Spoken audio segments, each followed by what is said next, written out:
Good evening everyone. अभी class 10 का geography class होगा। ओके, लास्ट क्लास में मैंने आप लोगों को रिसोर्स के बारे में मैंने समझाया था एंड वाटर रिसोर्स मैंने कंप्लीट किया था। ओके, तो ये आपके चैप्टर में एक है रिसोर्स एंड डेवलपमेंट, है ना।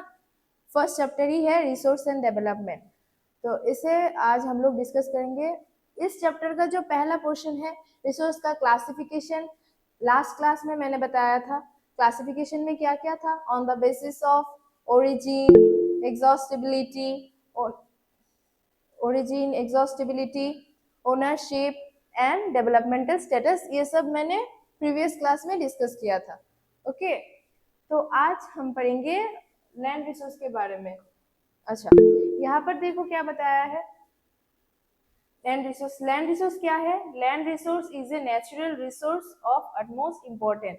लैंड रिसोर्स भी नेचुरल रिसोर्स का ही एग्जाम्पल है। यस बिलोनिया विद्यापीठ, कुछ कहना है?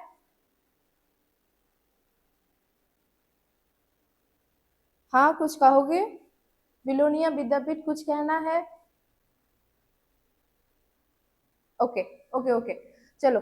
लैंड रिसोर्स क्या है? लैंड रिसोर्स भी नेचुरल रिसोर्स ही है। नेचुरल रिसोर्स का और एक एग्जांपल क्या है? Land resource, it supports natural vegetation, wild life, human life, economic activities, transport and communication system. अब लैंड रिसोर्स से हम लोगों को क्या फायदा हो सकते हैं? ল্যান্ড রিসোর্স যে আমরা করি তাতে আমাদের কি প্রফিট হতে পারে? দেখো এখানে কিছু কিছু एग्जांपल দেওয়া আছে। For example natural resource, natural vegetation, sorry, আমরা वेजिटेशनও করতে পারি। हम लोग वेजिटेशन भी कर सकते हैं, क्रॉप प्रोडक्शन भी कर सकते हैं, different types of crop production कर सकते हैं, प्लांटेशन कर सकते हैं, वाइल्ड लाइफ का ग्रेजिंग भी कर सकते हैं हम लोग। ठीक है, ह्यूमन लाइफ ऑलरेडी हम लोग रह रहे हैं, कहाँ पर?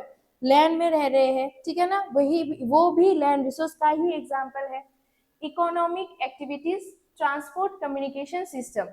इकोनॉमिक एक्टिविटीज, इंडस्ट्रीज, ठीक है, ट्रांसपोर्ट, रोड्स, ब्रिजेस, ये सब कहाँ पर है? सबके सब लैंड पर ही हो रहा है।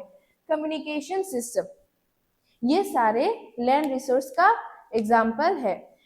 क्लास के एंड में मैं क्वेश्चन पूछूंगी, सभी को आंसर देना पड़ेगा। आनंद, मोहिनी, बी सीरियस।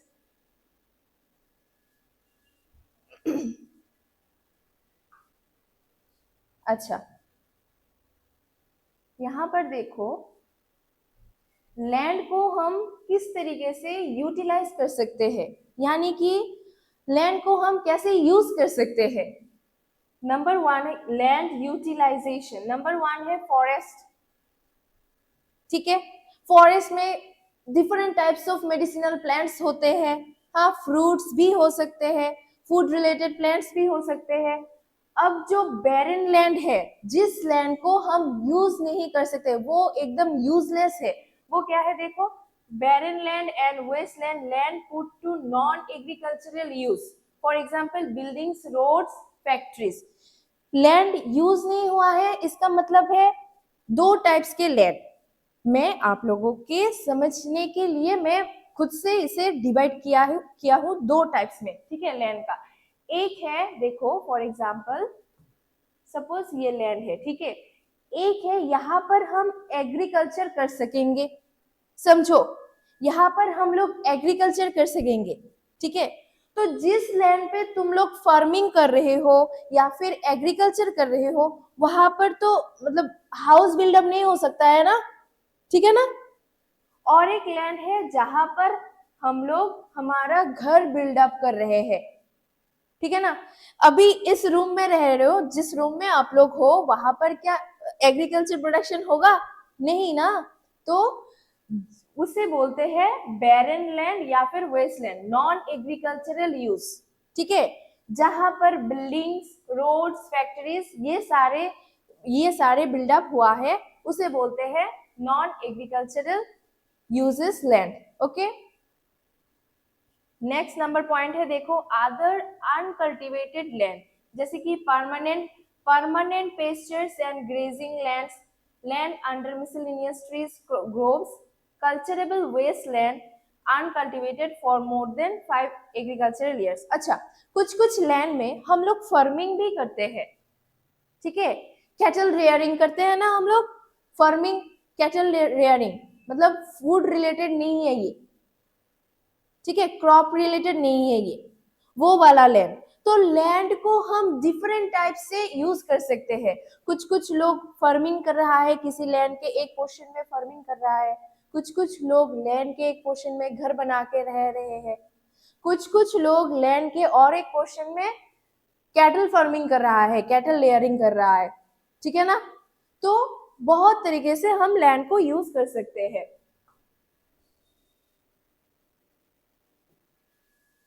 नेक्स्ट देखो, फैलो लैंड भी ये बैरन टाइप का लैंड है, ठीक है, जो एग्रीकल्चर के लिए सूटेबल नहीं है।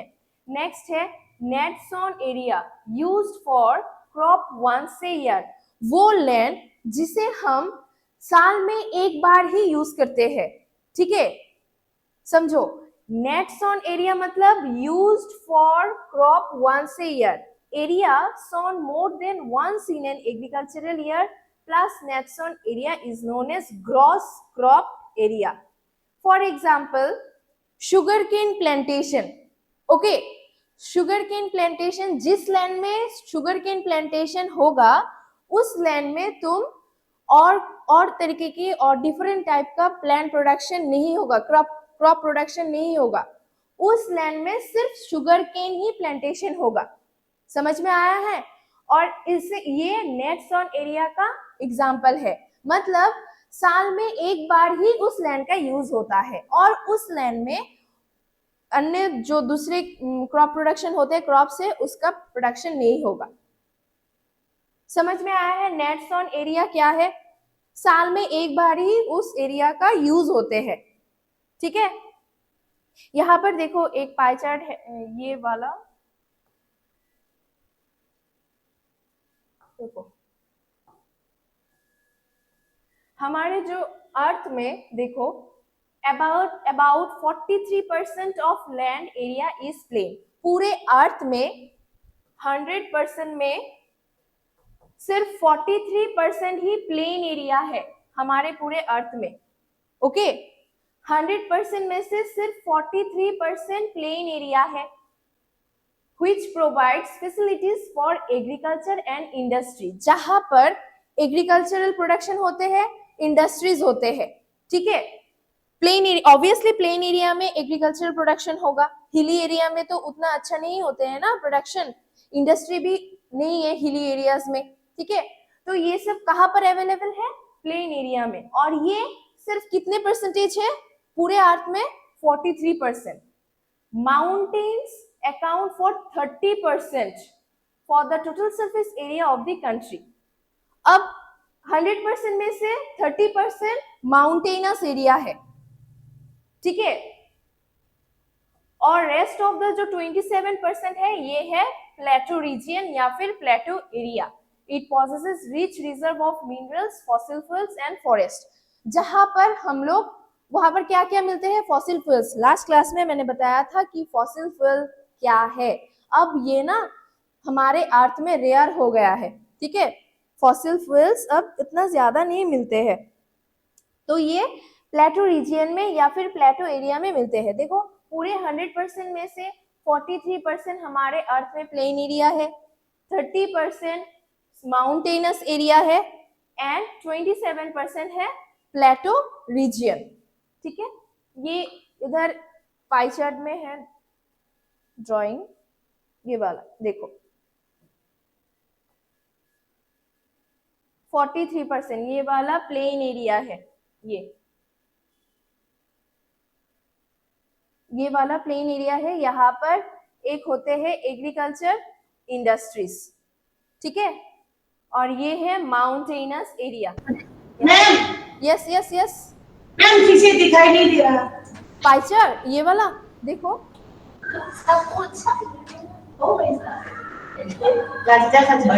Visible, is it visible? दिखाई दे रहा है ना?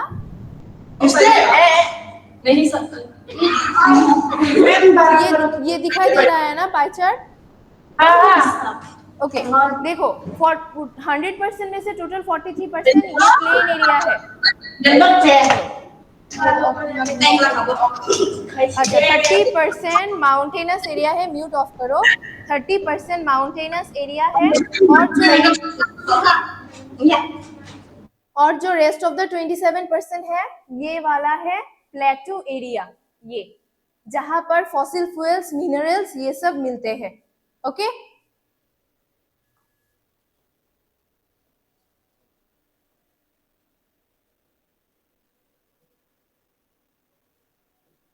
अब देखो यहाँ पर है land use pattern in India. अब इंडिया में लैंड यूज कैसे होते हैं, ठीक है।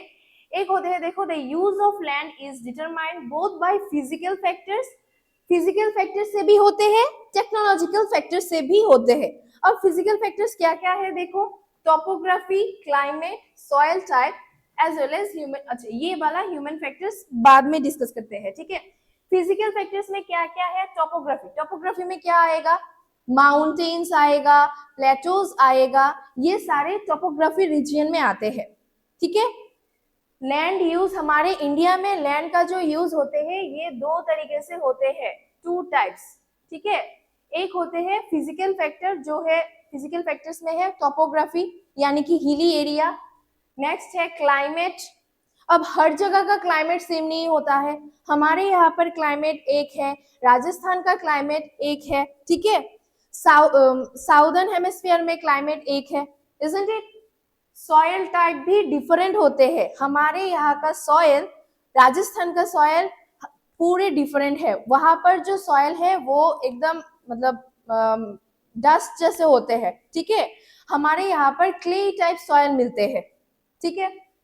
नेक्स्ट है human factors such as population density. अच्छा ह्यूमन फैक्टर्स, जिस लैंड में लोग बिल्डअप हाउस बिल्डअप करके रह रहे हैं, ठीक है। Technological capability, cultural and tradition, और लोग क्या करते हैं, फार्मिंग भी करते हैं, एग्रीकल्चरल प्रोडक्शन, ठीक है। तो इस तरीके से हमारे इंडिया में लैंड का यूज हम लोग कर रहे हैं, नेचुरली भी यूज होते हैं और ह्यूमन बींग्स जो हम लोग करते हैं, ठीक है।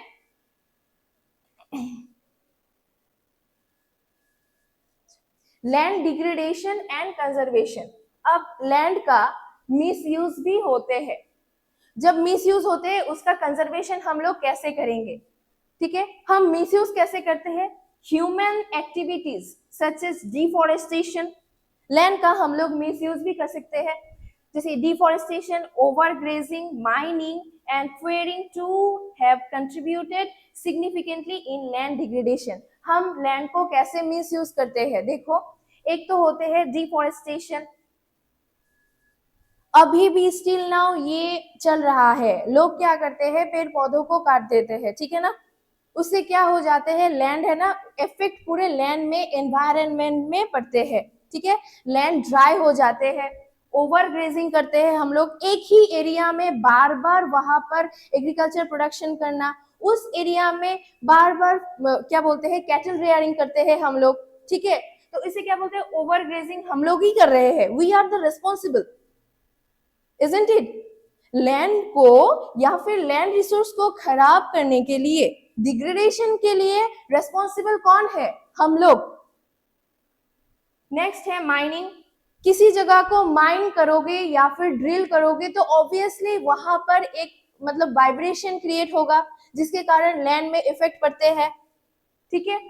Quarrying to have contributed significantly in land degradation. तो ये सारे जो है ना मतलब डिसेबिलिटीज जिसके लिए हम लोग रेस्पॉन्सिबल है, तो इसे कैसे कंजर्व करेंगे, हाउ।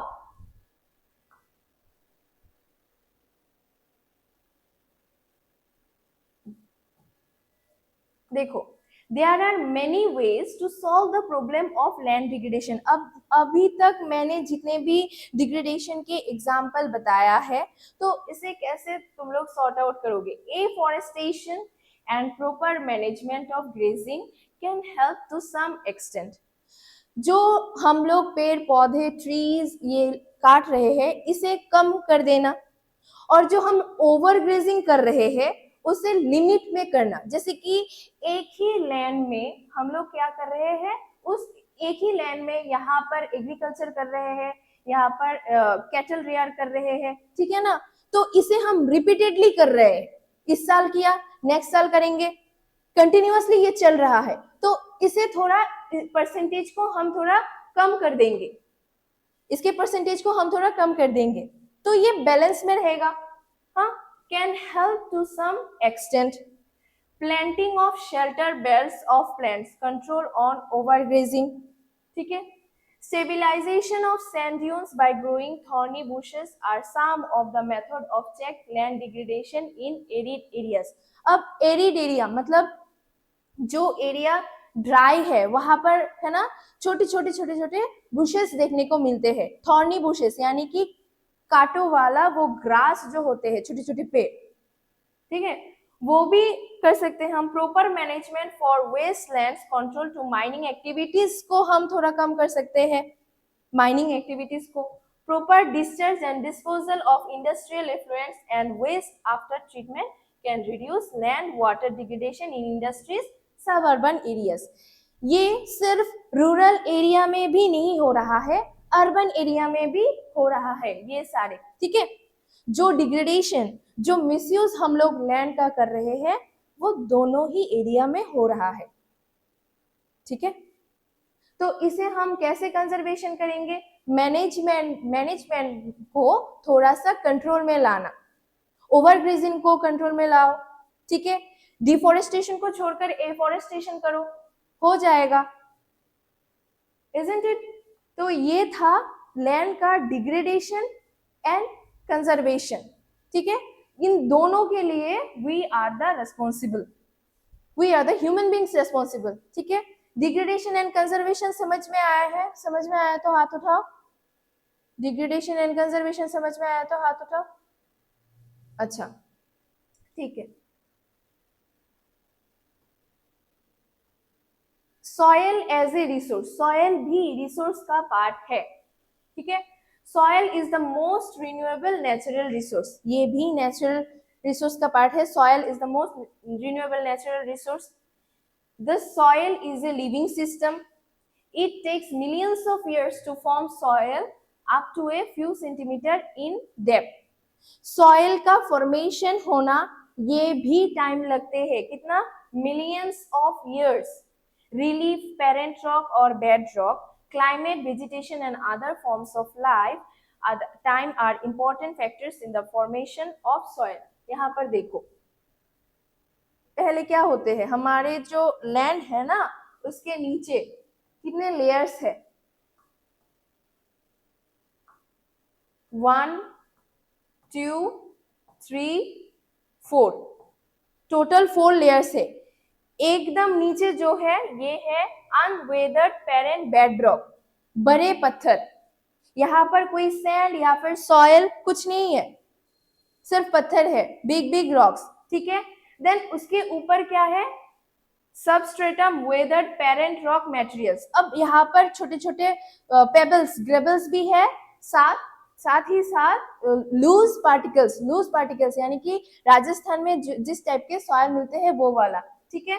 नेक्स्ट उसके ऊपर है सब soil weathered rock Sandy and silt clay, जो मतलब वो क्ले टाइप सॉइल, ठीक है, क्ले टाइप सॉइल যেটাকে আমরা বাংলায় বলি আঠা মাটি, ओके, वो मिलते हैं इस लेयर के ऊपर। एंड जो ऊपर में है टॉप सॉयल, अपर सॉयल, इसे बोलते हैं ह्यूमस। यहाँ पर नहीं दिया है, आप लोग लिख सकते हो, इसे बोलते हैं ह्यूमस, ओके।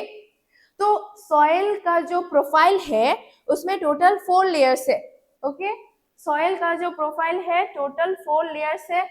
फर्स्ट क्या है? टॉप सॉयल में ह्यूमस, सेकेंड में है सब soil weathered rock sand and silt clay, आप यहाँ पर क्ले सॉयल भी बोल सकते हो, और clay soil,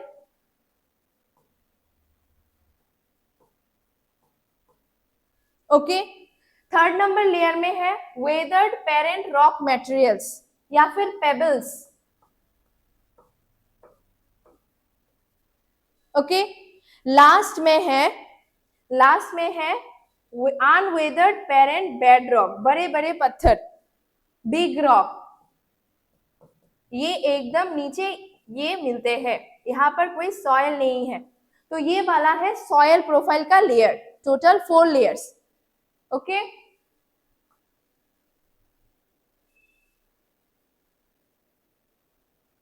classification of soil, classification of soil, soil का जो क्लासिफिकेशन है, India has varied relief feature, landforms, climatic realms, vegetation types.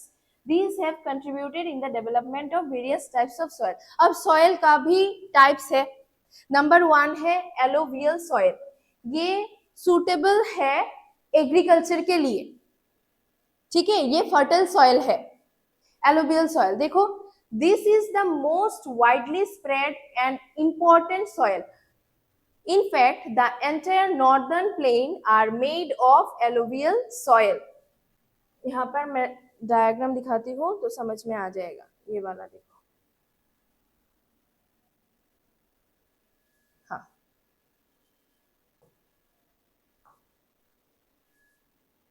ये वाला है हमारा एलोवियल सॉइल। पूरे नॉर्दर्न हेमिस्फीयर में देखो, ये पूरे नॉर्दर्न हेमिस्फीयर में एलोवियल सॉइल है ना, पूरे नॉर्दर्न हेमिस्फीयर में एलोवियल सॉइल है ना। बिल Kumari, ST boys, is there any problem? हाँ,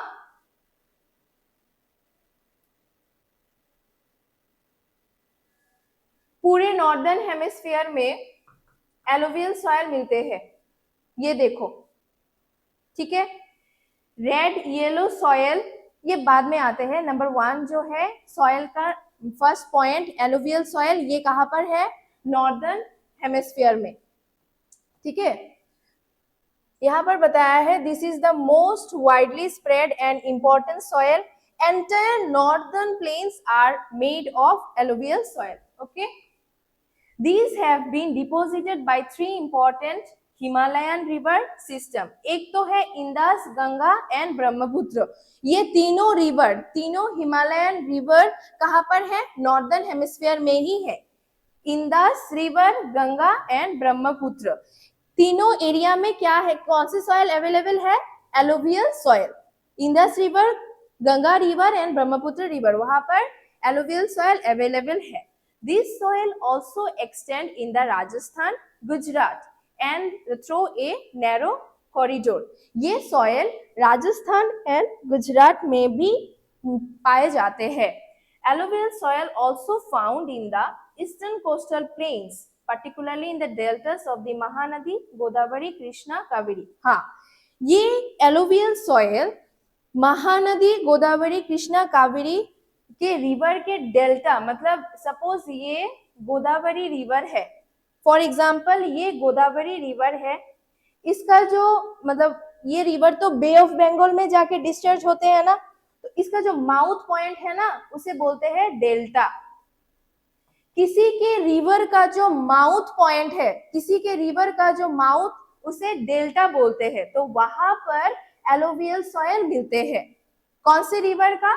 महानदी, गोदावरी, कृष्णा एंड कावेरी, उसके डेल्टा में एलोवियल सॉइल मिलते हैं, ठीक है। तो मैं फिर से ये रिपीट कर रही हूँ, एलोवियल सॉइल सबसे ज्यादा कहां पर मिलते हैं? ऊपर नॉर्दर्न हेमिस्फीयर में, तीनों रिवर में। हमारे इंडिया का जो 3 मेन रिवर है, इंदस, गंगा एंड ब्रह्मपुत्र, ये तीनों रिवर में एलोवियल सॉइल अवेलेबल है, ठीक है। थोड़े राजस्थान एंड गुजरात में भी है, और महानदी, गोदावरी, कृष्णा, कावेरी, ये 4 रिवर के माउथ में यानी कि डेल्टा में मिलते हैं, ठीक है।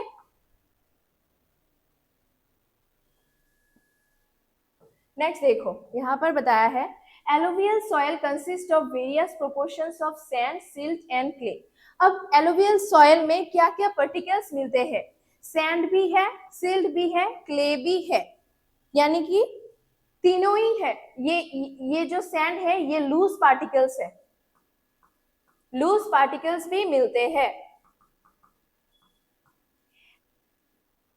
अच्छा, As we move inland towards the river valley, soil particles appear somewhat bigger in size in the upper reaches of the river valley. Such soils are more common in Piedmont plains such as dwarfs, chos and terite. Last class में मैंने थोड़ा बताया था hint. हाँ, देखो for example मैं यहाँ पर दिखाती हूँ.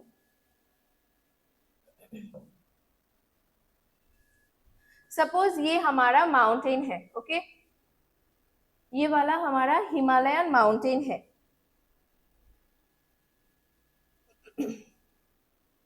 यहाँ पर रॉक्स है. ठीक है, ये वाला एरिया,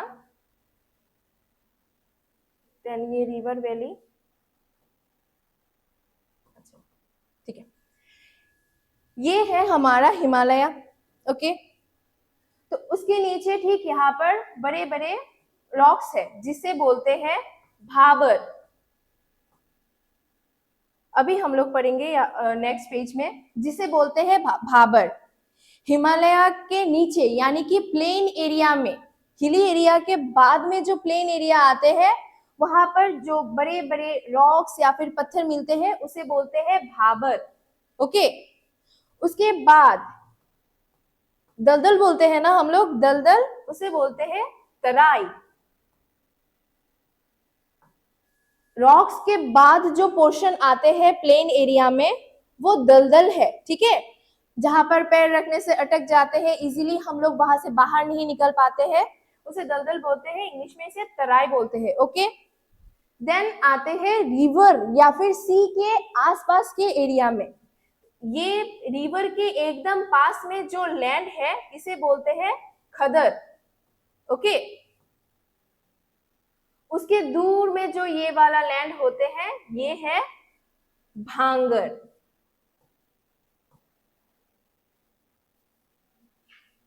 ये वाला है रिवर वैली. देखो, ये है एलुवियल सॉइल का सब टाइप्स, भाबर, तराई, खदर, भांगर. हिमालय का नीचे का जो हिस्सा है, मतलब ऐसा नहीं कि हिमालय यहाँ पर है उसके नीचे, ऐसा नहीं. प्लेन एरिया में जहां पर माउंटेन एरियाज के बाद में प्लेन एरिया में जहां पर बड़े बड़े पत्थर मिलते हैं उसे बोलते हैं भाबर. ठीक है, उसके बाद आते हैं दलदल, जिसे हम लोग दलदल बोलते हैं हिंदी में, तराई है ये. ठीक है, देन रिवर वैली के पास, एकदम पास में जो लैंड है ना उसे खदर बोलते हैं. This is suitable for agriculture. ठीक है, और उसके साइड तराई एंड खदर के बीच में जो एरिया है उसे बोलते हैं भांगर. This is not suitable for agriculture. ये जो सारे पार्ट्स है ना ये एलुवियल सॉइल का टाइप्स है.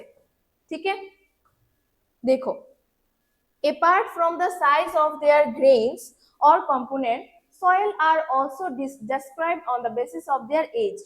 According to their age, alluvial soil can be classified as old bhangar. अभी अभी जो मैंने बताया है ये alluvial soil का क्लासिफिकेशन है. ठीक है, ये वाला है भांगर एंड न्यू alluvial जिसे बोलते हैं खदर. ये वाला है भांगर जिसे हम बोलते हैं ओल्ड एलोवियम, और खदर को बोलते हैं हम न्यू एलोवियल सॉइल. ठीक है, जो सुटेबल है एग्रीकल्चर के लिए. The bhangar soil has higher concentration of kankar nodules than the khadar. It has more fine particles and is more fertile than the bhangar. Khadar में क्या मिलते हैं? फाइन पार्टिकल्स, छोटे छोटे पत्थर मिलते हैं. ठीक है ना, ठीक है, एंड क्लेई सॉइल भी वहां पर अवेलेबल है. Alluvial soil as a whole are very fertile. First में ही मैंने बताया है पूरे हमारे एग्रीकल्चर के लिए एलुवियल सॉइल ही सुटेबल है. ठीक है, ये फर्टाइल है. Mostly this soil contains adequate proportion of potash. क्या क्या होते हैं? Phosphoric acid, lime, which are ideal for the growth of sugarcane, paddy, wheat and other cereal pulses crops. क्या क्या हम alluvial soil में प्रोडक्ट कर सकते हैं? ठीक है, जैसे कि यहाँ पर बताया है sugarcane, paddy, wheat और other cereal and pulses. Alluvial soil में क्या क्या पाए जाते हैं? पोटाश, फॉस्फोरिक एसिड, जिसके लिए ये सुटेबल है फॉर प्रोडक्शन या फिर एग्रीकल्चरल प्रोडक्शन। ठीक है। Due to its high fertility, regions of alluvial soil are intensively cultivated and densely populated. Soil in the drier area are more alkaline and can be productive after proper treatment and irrigation. अच्छा, यहाँ पर देखो alluvial soil में मैंने बताया है alluvial soil का classification. First है खदर, भांगर, देखो ये जो टाइप्स है ना, ये आप लिख के रखो। फर्स्ट है भाबर, एलुवियल सॉइल का classification, Bhabar, Terai, Khadar and Bhangar. Total 4 classification है एलुवियल सॉइल का। ठीक है। और alluvial soil suitable for agricultural production. Okay. Alluvial soil में हम क्या क्या प्रोडक्ट कर सकते हैं? Sugarcane, wheat, paddy, cereal and other pulses crops. ठीक है। एलुवियल सॉइल में क्या क्या पाए जाते हैं? Potash, phosphoric acid and lime. समझ में आया है एलुवियल सॉइल? समझ में आया तो हाथ उठाओ। ओके। नेक्स्ट जाते हैं ब्लैक सॉइल। सॉइल का जो फर्स्ट टाइप है एलुवियल सॉइल खत्म, अब नेक्स्ट नंबर 2 है ब्लैक सॉइल। ब्लैक सॉइल को क्या बोलते हैं? This soil are black in colour and also known as regur soil. आपके एग्जाम में क्वेश्चन आ सकते हैं रेगुर सॉइल किसे कहा जाते हैं। ठीक है, ब्लैक सॉइल को ही रेगुर सॉइल कहा जाते हैं। ये कलर में भी ब्लैक है, इसे रेगुर सॉइल भी कहा जाता है। Black soil is ideal for growing cotton. ये भी क्वेश्चन आ सकते हैं, कॉटन ग्रो के लिए कौन से सॉइल सुटेबल है? Black soil. ठीक है, तो black soil is ideal for growing cotton and also known as black cotton soil. इसके कारण ब्लैक सॉइल को ब्लैक कॉटन सॉइल भी कहा जाता है। ठीक है, ब्लैक सॉइल का एक नाम है रेगुर सॉइल। कॉटन कहां पर कौन से सॉइल के लिए सुटेबल है ग्रो के लिए? Black soil. इसीलिए ब्लैक सॉइल को क्या कहा जाता है? Black cotton soil. ठीक है। It is believed that climatic condition along with the parent rock material are the important factor for the formation of black soil. ठीक है, यहाँ पर क्या बताया देखो, climatic condition along with the parent rock material। वो जो सॉइल प्रोफाइल मैंने थोड़ी देर पहले बताया था ना, सॉइल प्रोफाइल में टोटल 4 लेयर्स होते हैं। 3rd नंबर लेयर में था ना पेरेंट रॉक मटेरियल। हाँ, तो उसी के कारण ब्लैक सॉइल का रंग जो है ना ब्लैक, और ये कॉटन प्रोडक्शन के लिए सुटेबल है। This type of soil is typical for Deccan trap basalt region. पूरे डेक्कन एरिया में ब्लैक सॉइल पाए जाते हैं। देखो फिर से वो मैप दिखाती हूँ। ये वाला है ब्लैक सॉइल। इस एरिया को पूरे डेक्कन ट्रैप बोला जाता है। ठीक है, इसी एरिया में ब्लैक सॉइल पाए जाते हैं, ये वाला एरिया। तो ऐसे क्वेश्चन भी आ सकते हैं कि ब्लैक सॉइल एरिया सबसे ज्यादा कहां पर या फिर कौन से एरिया में पाए जाते हैं? डेक्कन ट्रैप या फिर डेक्कन रीजियन। ठीक है, चलो ये हो गया है। हाँ, ये कुछ कुछ जगह का नाम बताया गया है, महाराष्ट्र, सौराष्ट्र, ठीक है, मालवा, मध्य प्रदेश, छत्तीसगढ़। हाँ, और कहाँ पाए जाते हैं? गोदावरी, कृष्णा वैली, यहाँ पर ब्लैक सॉइल पाए जाते हैं। तो ब्लैक सॉइल का दूसरा नाम है रेगुर। ब्लैक सॉइल में कॉटन सुटेबल है प्लांटेशन के लिए, इसीलिए ब्लैक सॉइल को क्या कहा जाता है? Black cotton soil. ठीक है, और ब्लैक सॉइल कहाँ पर पाए जाते हैं? डेक्कन ट्रैप या फिर डेक्कन रीजियन में। ठीक है, आप लोग आज बहुत ज्यादा बातें कर रही हो, पता चल रहा है मुझे। चलो, ब्लैक सॉइल समझ में आया है? समझ में आया तो हाथ उठाओ। समझ में आया तो हाथ उठाओ। ओके, क्लास के एंड में क्वेश्चन पूछूंगी, आंसर देना पड़ेगा।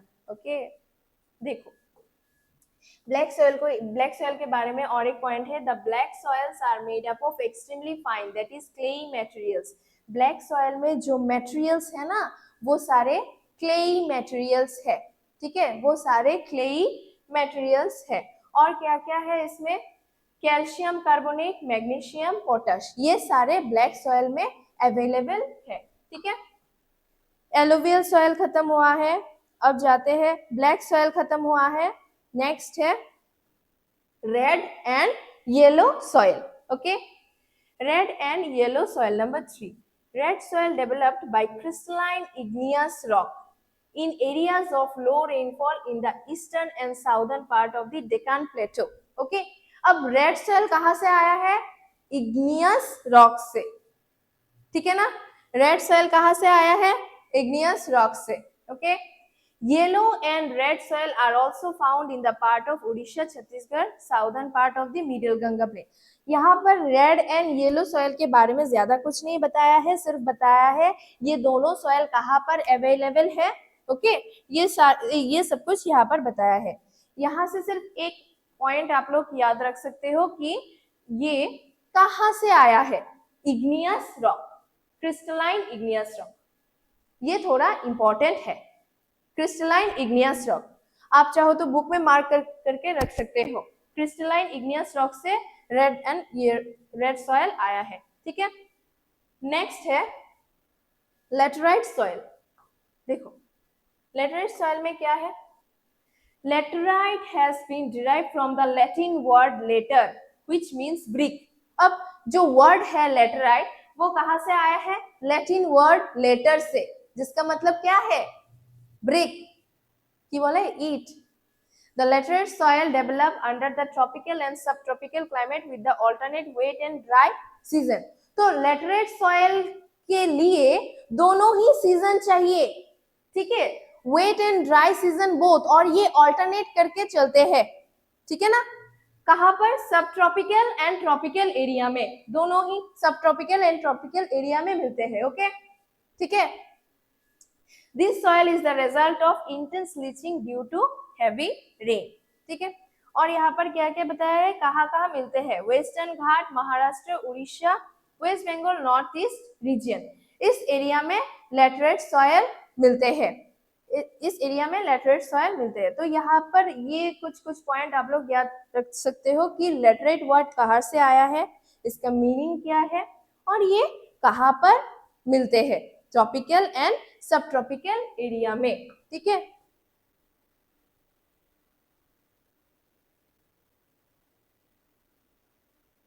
अच्छा, एरिड सॉयल मतलब dry area. Arid soil range from red to brown in colour. Arid soil का कलर क्या होते हैं, रेड या फिर ब्राउन, ओके, रेड या फिर brown. They are generally sandy and texture and saline in nature. तो ये थोड़ा सैंडी है, मैंने बताया था ना, राजस्थान का जो सैंड है वो क्या है, लूज पार्टिकल है, वो क्या है, लूज पार्टिकल है, वो क्लेई नहीं है। तो एरिड रीजन उसी को ही बोलते हैं। Due to dry climate, high temperature, evaporation is faster and the soil lack humus and moisture. देखो यहाँ पर क्या क्या है, वहां का सॉइल क्यों ड्राई है, वहां का सॉइल ड्राई क्यों है, due high temperature, evaporation is faster, soil lack humus and moisture, इसके कारण वहां का सॉइल लूज है, या फिर उसे हम लूज पार्टिकल भी बोल सकते हैं।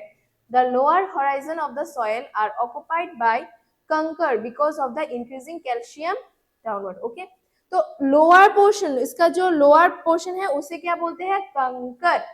इस लेयर का जो प्रोफाइल है ना सॉइल का, उस लोअर पोर्शन को क्या बोलते हैं, कंकर, ठीक है। After proper irrigation, this soil become cultivable has been the case of western Rajasthan। तो एरिड सॉइल कहाँ पर है, इससे आप लोग ये याद रख सकते हो कि एरिड सॉइल लूज पार्टिकल है, और ये कहाँ पर अवेलेबल है, राजस्थान में अवेलेबल है, और इसके लास्ट लेयर को, नीचे के हिस्से को क्या बोलते हैं, कंकर, ठीक है। फॉरेस्ट सॉइल, ऑब्वियसली ये हिली एरिया में अवेलेबल है। These soil are found in the hilly and mountainous area. Sufficient rain forests are available, ठीक है। This soil texture varies according to the mountain environment whether they are found. They are loamy and silty and valley side। अच्छा, mountainous area में कौन से types का soil मिलते हैं? Loamy and silty soil. ये क्लेई नहीं होते हैं, लोमी एंड सिल्टी सॉइल। ठीक है,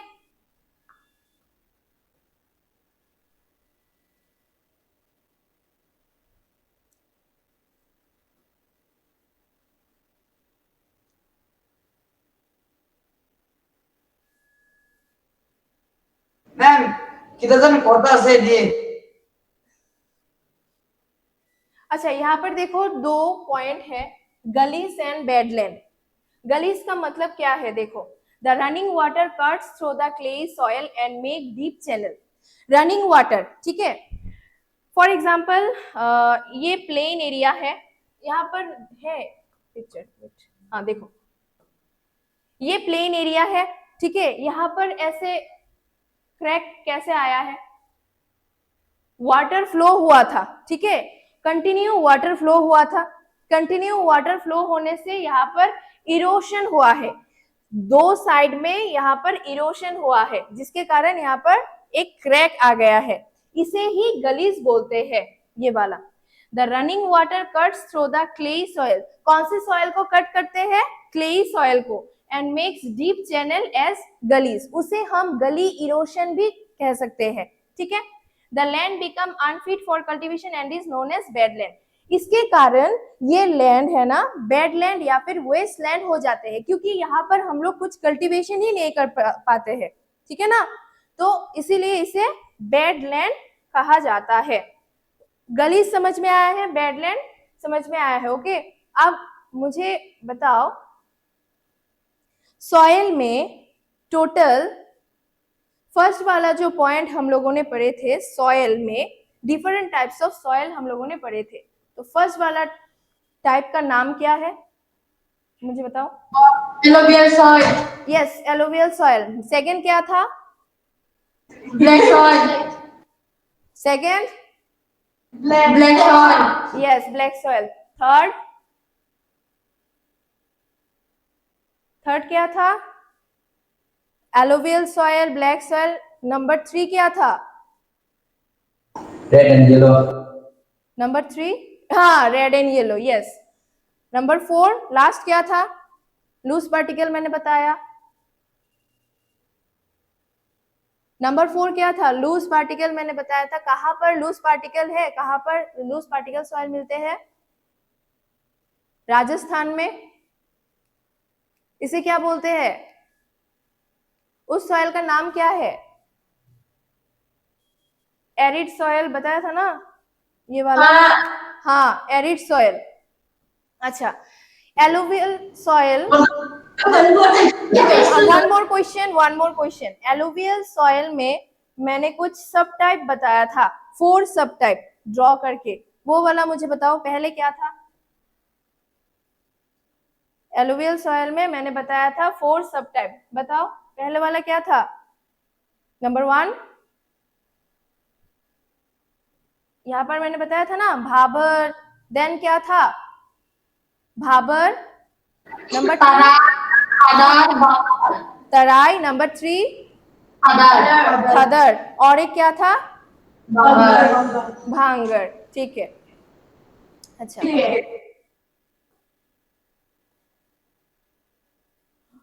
सॉयल प्रोफाइल बताओ मुझे। सॉयल प्रोफाइल में टोटल कितने पार्ट्स है, कितने लेयर्स है सॉयल प्रोफाइल में? 4। सबसे पहले क्या है? ऊपर में क्या मिलते हैं? एकदम ऊपर में नाम मैंने बताया था, आपके बुक में वो नाम नहीं है। नाम क्या था? Humus.